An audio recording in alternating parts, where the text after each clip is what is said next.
when we're growing, we sometimes feel awkward or unworthy along the process. We aren't yet who we want to be, and we're no longer who we were before.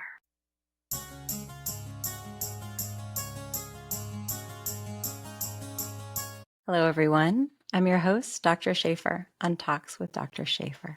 I'm a physician, mom, life coach, musician, author, publisher, and I am passionate about storytelling as a tool to help you reclaim your story and build your most beautiful future. This week's short talk is about growth and our often conflicted feelings around it, with Talks with Dr. Shafer as an example. Growth is good. Growth is amazing. Yet, when we're growing, we sometimes feel awkward or unworthy along the process.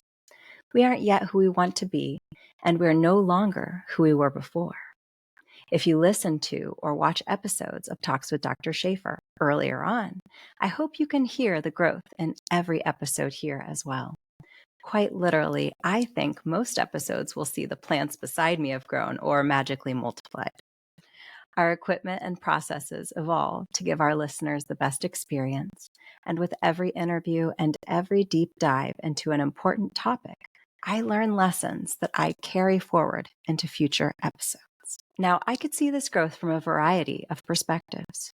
I could be ashamed of earlier episodes where I hadn't learned that a teleprompter would help me communicate better with my audience. Yes, I memorized the entire over 5-minute introduction of my guest, Tatiana Ekelchik, where I presented a historical overview to help listeners understand the background as to how a 19-year-old female student ended up a political prisoner in Belarus. I started out with a very affordable microphone, a laptop, and a desire to share stories and help others learn from them, to help them reclaim their stories and build beautiful futures. And I was building something along the way. And still am. I could see my early efforts as less than and even be embarrassed by them. But that's not the only option. I can and I do take the perspective of seeing where I came from to where I am now and being so grateful that in such a short period of time, we've grown so much together. I could be worried about what's coming next and comparing the show against my peers, worried about how to replicate the hot trends in podcasting or on social media. But that would not be authentic to who I am, to my story, and to my effort to hold space for fellow storytellers and to encourage them to stop living a life built for others that has no actual space for them within it and start building their true future, their life, even if it means starting from the ground up, as it often does. I'm so grateful for the growth that I've had, and I use the experiences of the last amazing 8 months here at Talks with Dr. Shafer to inform me as to how I want to move forward, as well as what I want to avoid in my own quest to build the show and community that serves our goals of creating that safe space for people reclaiming their lives. I'm not anxious about the future. I'm curious about it, and I'm leaning into it with excitement, trying to do my best to bring my best to it, my intention, my energy, my dedication, and focus.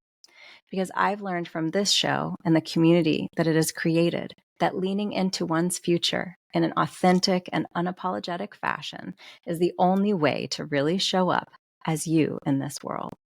In practicing gratitude this morning, it occurred to me how my big goal of starting Talks with Dr. Shafer has required a shift in habits, mindset work, and the disentangling of limiting beliefs from my own expectations for my life.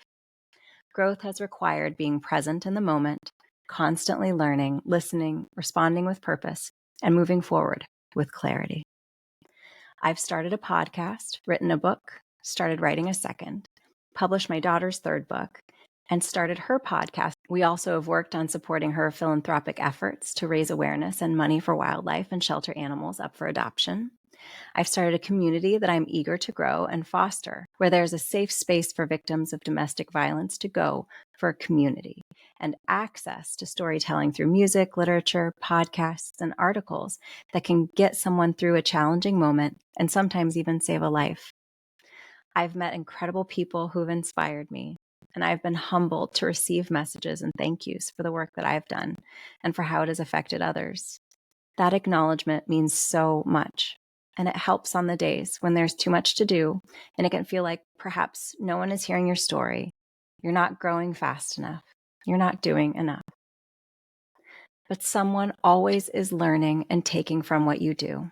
Someone is seeing your growth and is in awe of it, inspired by it, and may make changes in their life because of what you're doing, and try to find peace and try to make progress toward living a life in alignment with their true purpose as well, because they saw you do it.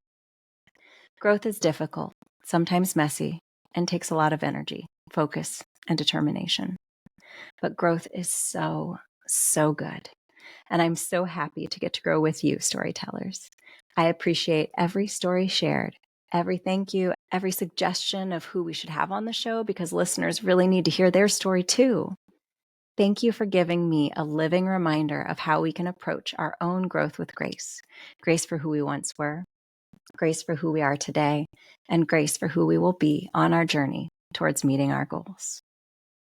Thank you for being here and for growing with me. Please tell me your amazing stories of growth by commenting on this week's post, messaging me through www.drshaferstadronova.com, and share an episode with a friend or family member who you think could grow from the inspiring messages we are sharing here on Talks with Dr. Shafer. As always, stay safe and take care. I'll talk to you soon.